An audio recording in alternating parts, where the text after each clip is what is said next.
Good morning students, welcome back to TSN class 7 science session.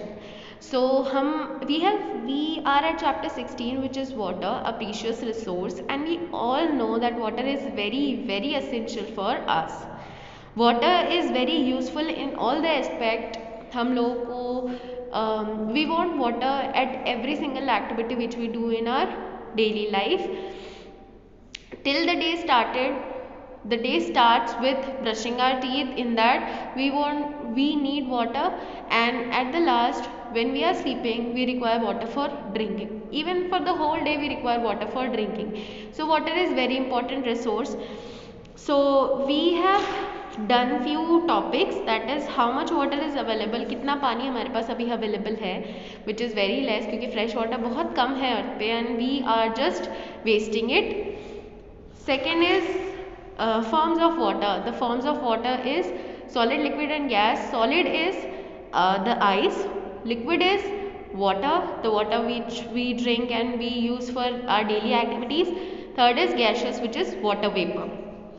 And then we have discussed a bit about water cycle, and then we have discussed groundwater as an important source of water. Groundwater is very important for us, for people like us, we use groundwater for drinking, for in construction activities also, and so on. Then we have discussed the depletion of water table, and हमने उसमें कुछ specific topics discuss कर लिए थे, that is increasing population, increasing industries, and इन दोनों की वजह से कैसे water cycle या water table deplete हो रही है. And today we will discuss agricultural activities which are responsible for depletion of water table. So we are at page number 199, left hand side, last paragraph. Agricultural activities. A majority of the farmer in India depend upon rain for irrigation. They are irrigating their crops. ज़्यादा से ज़्यादा मतलब अगर आप देख रहे हैं तो जो फार्मर्स हैं इंडिया में वो क्रॉप को इरिगेट करने के लिए पानी पे या रेन पे बहुत ज़्यादा डिपेंडेंट है कि रेन होगी उस हिसाब से वो लोग अपनी क्रॉप्स को उगाएंगे, क्योंकि इरिगेशन बहुत इंपॉर्टेंट है क्रॉप्स की ग्रोथ के लिए. फिर हमने डिस्कस किया था irrigation system such as canals are there only in a few places. जैसे कई सारे कैनाल्स होते हैं या ऐसी चीज़ें जो इरिगेशन के काम आती है वो हर प्लेस पे नहीं होती है, वो बहुत कम प्लेसेस पे होती हैं. ठीक है. Even these systems may suffer from lack of water due to erratic rainfall. पानी मतलब बहुत कम रेन होने की वजह से ये जो sources that are water canals वो भी काफ़ी ज़्यादा हार्म हो सकती हैं, क्योंकि रेन हो ही नहीं रही है तो कैनाल्स में पानी कहाँ से आएगा. Therefore farmers have to use ground water for irrigation. तो अल्टीमेटली फार्मर्स को क्या करना पड़ता है, पानी अवेलेबल नहीं हो पाता, इसीलिए वो लोग क्या करते हैं, ग्राउंड वाटर को यूज़ करते हैं फॉर इरिगेटिंग देयर क्रॉप्स. फिर हमने जो पॉपुलेशन है, population pressure on agriculture forces increase use of ground water day by day. क्या होता है, जैसे पॉपुलेशन इंक्रीज हो रही है तो हमें क्या फूड भी ज़्यादा चाहिए, इसलिए एग्रीकल्चर फील्ड पे काफ़ी ज़्यादा प्रेशर है कि वो जो नीड है फूड की उसको कवर अप करने के लिए जो फार्मर्स हैं उनको अपनी क्रॉप्स को अच्छे से अच्छा उगाना और ज़्यादा से ज़्यादा उगाने के लिए इरिगेशन प्रोसेस अच्छे से करना पड़ेगा. और उसके लिए वो लोग क्या करते हैं, पानी की कमी की वजह से वो क्या करते हैं, ग्राउंड वाटर को यूज़ कर लेते हैं. अल्टीमेटली इससे क्या हो रहा है, हमारी जो वाटर टेबल है वो डिप्लीट हो रही है. ये हमने 3 टॉपिक्स पढ़ लिए हैं. What are the reasons for water depletion of water table, ये 3 टॉपिक्स हैं जो हम कवर कर चुके हैं. अब हम लोग जो पढ़ेंगे वो है डिस्ट्रीब्यूशन ऑफ वाटर. ठीक है, डिस्ट्रीब्यूशन ऑफ वाटर जो टॉपिक है वो अब हम डिस्कस करेंगे. So students, we are at page number 199, right hand side, topic 16.5, which is depletion of water. Distribution of water. The distribution of water over the globe is quite uneven due to number of factors. जो वो पूरे globe मतलब हमारा जो पूरा अर्थ है उसके ऊपर पानी का जो डिस्ट्रीब्यूशन है वो बहुत अलग अलग है, कहीं ज़्यादा है, कहीं कम है, कहीं मॉडरेट है, कहीं बिल्कुल भी नहीं है. तो ये जो डिस्ट्रीब्यूशन है ये बहुत सारे फैक्टर्स पर डिपेंड करता है जो अब हम डिस्कस करेंगे. Some places have good amount of rainfall and are water rich. On the other hand, there are deserts which have scanty rainfall. जैसे मैंने बताया कई ऐसी प्लेसेस हैं जहाँ पे बहुत अच्छी बारिश होती है, जैसे जो हमारे प्लेन्स है, जो प्लेन एरियाज हैं, जैसे वेस्टर्न प्लेन, ईस्टर्न घाट्स जो है हमारे, वहाँ पे बहुत ज़्यादा बारिश होती है, या जो साउथ वाले एरिया है वहाँ पे बारिश काफ़ी अच्छी होती है, और वो क्या कहलाते हैं, water rich places. On the other hand there are deserts which have scanty water. कई जैसे हमारे यहाँ राजस्थान में भी आप देखेंगे पानी की काफ़ी कमी है, ठीक है।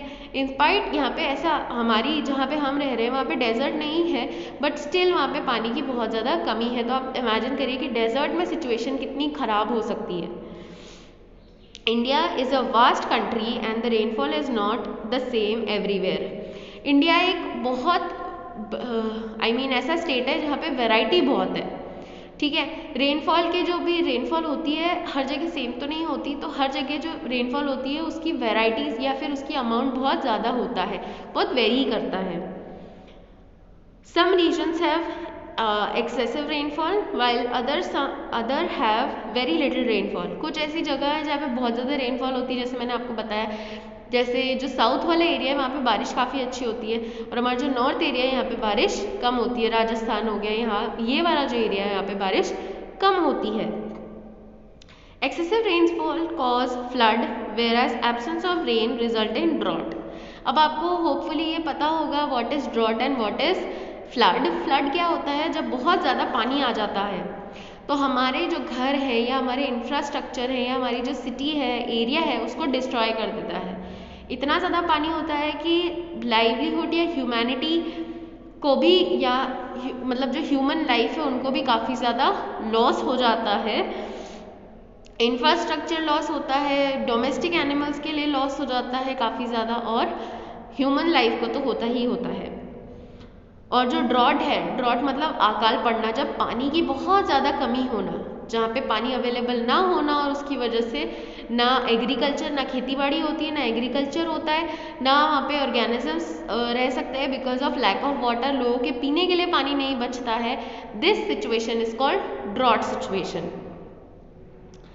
Whereas some regions in our country may have flood while others may suffer from drought at the same time। हमारी कंट्री जो है उसमें ऐसा होता है कि कुछ ऐसे रीजन्स है जहाँ पे फ्लड आ रहा होगा, मतलब एक टाइम पे कुछ ऐसे रीजन्स है जहाँ पे फ्लड आ रहा होगा, और कुछ ऐसे रीजन्स है जहाँ पे अकाल पड़ रहा होगा। इस टाइप की कंट्री है हमारी, जहाँ पे वैरायटी बहुत या वेरिएशन बहुत ज़्यादा है रेनफॉल का। There is a activity 16.5, so we'll do this activity। Given here is the rainfall map of the India. It gives the average annual rainfall in different regions of our country. Locate on the map the place you live in. Are you blessed with sufficient rainfall? Is there sufficient rainfall available in your area throughout the year? अब आपको एक जो यहाँ पे figure दे रखा है 16.8, देखिए 16.8 दे रखा है, तो इसमें रेनफॉल का एक एक मैप पूरा एक दे रखा है। तो जहाँ ज़्यादा ब्लू है वहाँ पे ज़्यादा रेनफॉल है, और जितना ज़्यादा लाइट होता जाता है उतनी कम रेनफॉल है। तो आप कहाँ रहते हैं? हम अजमेर में रहते हैं। अजमेर या राजस्थान के आसपास यहाँ वाले एरिया में पड़ता है। यहाँ ये वाले एरिया हमारा एरिया है, तो यहाँ पे एक्चुअली में काफ़ी कम रेनफॉल है। अगर आप देख पा रहे हैं तो मतलब इन 3 रीजन्स में से आ रहा है, तो काफ़ी कम रेनफॉल होती है। साल में वैसे तो होती ही है, बट कम होती है काफ़ी ज़्यादा। It may be possible that we are living in area where there is sufficient rainfall yet there is shortage of water. ऐसा भी हो सकता है कि हम एक एरिया में रहते हैं जहाँ पे बारिश तो बहुत अच्छी होती है, लेकिन फिर भी पानी की कमी हमेशा रहती है। Can we attribute this to management of water resources. Water resources का मिसमैनेजमेंट कहलाता है ये, जहाँ पे हम लोग पानी है तो बहुत ज़्यादा लेकिन हम उसे ढंग से मैनेज नहीं कर पा रहे हैं। तो ये हमारा जो नेक्स्ट सेशन है उसी से रिलेटेड है, वाटर मैनेजमेंट, जो हम अपने नेक्स्ट सेशन में पढ़ेंगे। So till then, complete your work, have a nice day, and I'll be sending you questions of back exercise or maybe notes. So do it in your copy. We'll be checking your copy on 21st of December. Till then, take care of yourself. Have a nice day, students. Thank you.